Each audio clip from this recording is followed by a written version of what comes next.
Good morning, everybody. It is Thursday. Um, doing my weekly vlog. Life has been really rough, very tiring. I don't know if you can tell with the bags under my eyes. But essentially, my mom's been diagnosed with pancreatic cancer.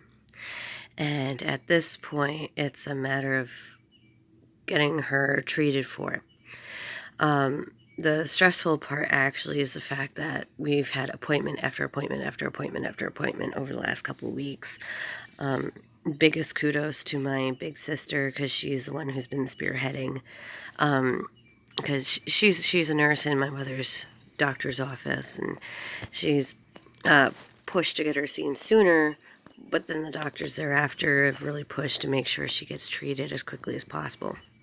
Because for those of you who don't know, pancreatic cancer is one of the most aggressive ones there is. It's usually not a good turnout. So, on the one hand, we're all very exhausted and tired because these appointments have been happening one right after the other. It's actually been a blessing in disguise.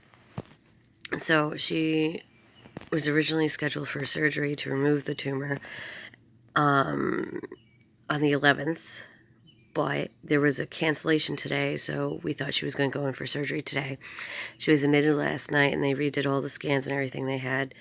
But her bilirubin count was too high. So the liver is really backed up. So they're seeing today if they're going to have to put a stent in. So they're still keeping her in the hospital, which is actually good for her. Gets her out of the house.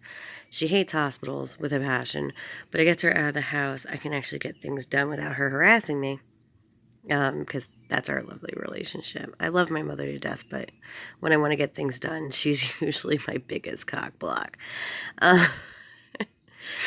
So I get to rearrange the house while she's gone, and she's either going to love it or hate it. I don't know. And Millie's right here keeping me company. Say hi, Meow. Oh, she's purring. I'm in my son's room. It's actually one of the quietest rooms in the house, surprisingly, because he's never in it. So that's my life update. It's very tiring. Thankfully, all this crazy stuff is going down on spring break. I'm off from work. The kids are off from school, so there's actually less for us to worry about. And the one thing small blessings in disguise, but one of the things I really loved is the fact that my family is so close-knit and so well in tune with each other. As much fighting as we have amongst each other. Meow. We all fall into these very natural caregiving roles. My sister, eldest child, spearheads the crisis.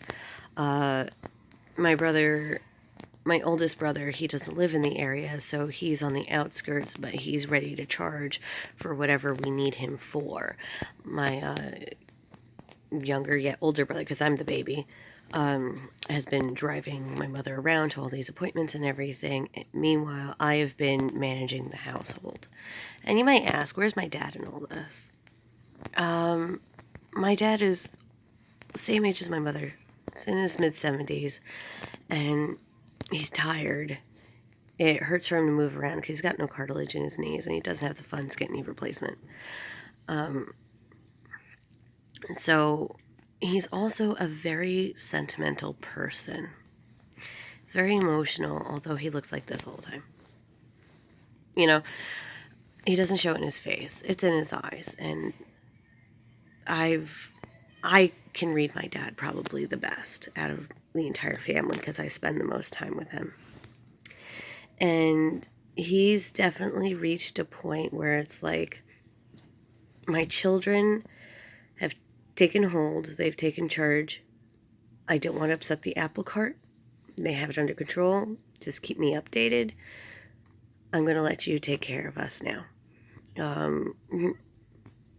Take care of your mother. When it comes my time, take care of me.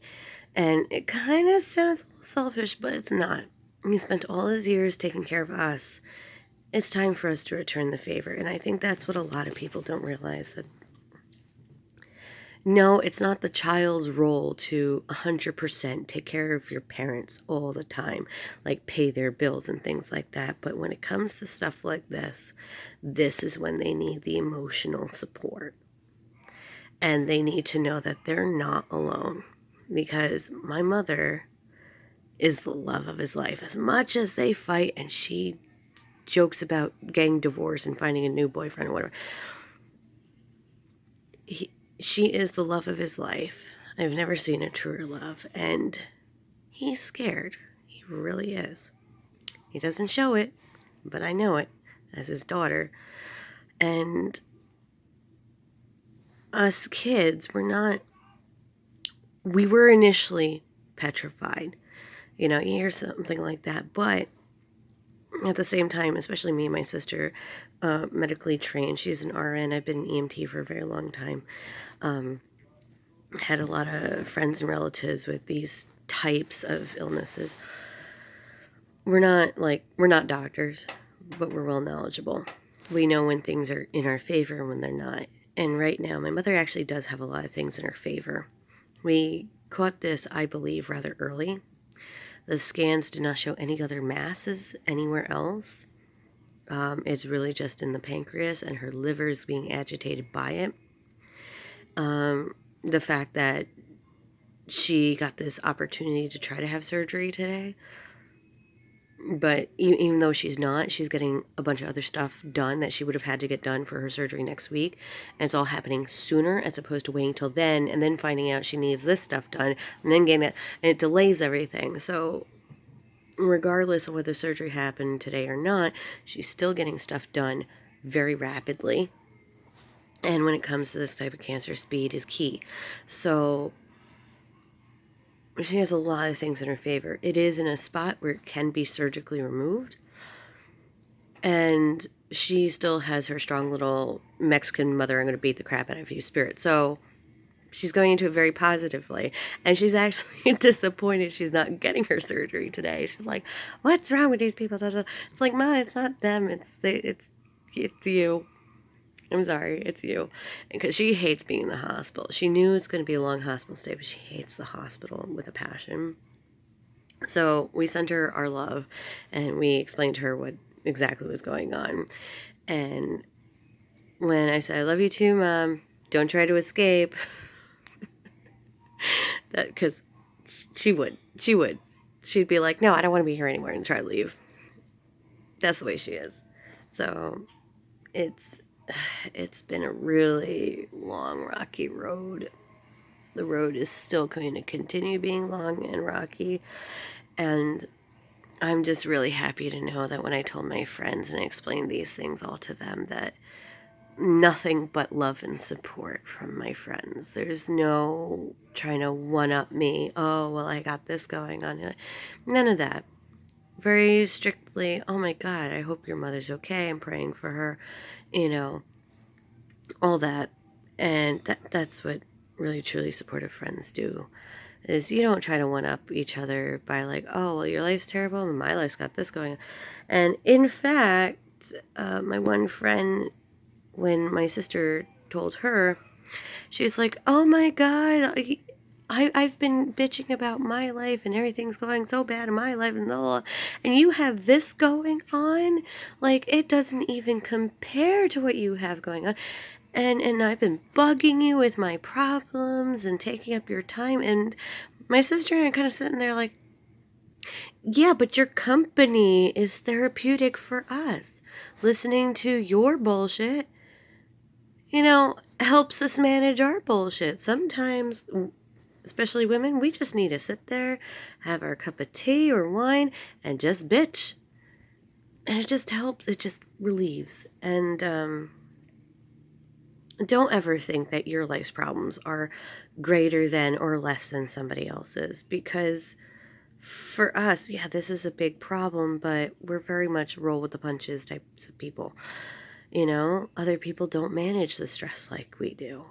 I've got more gray hairs. I don't know if you can see them, but I talked to my therapist. I'm doing okay. It's tiring. I want a nap. But I'm going to remodel the house and surprise my mother when she gets back. That's the plan. So you guys will be seeing quite a few shorts of me redoing the house. Mostly downstairs because as a common living quarters, that's my goal. All right, well, that's all for now. Bye, guys.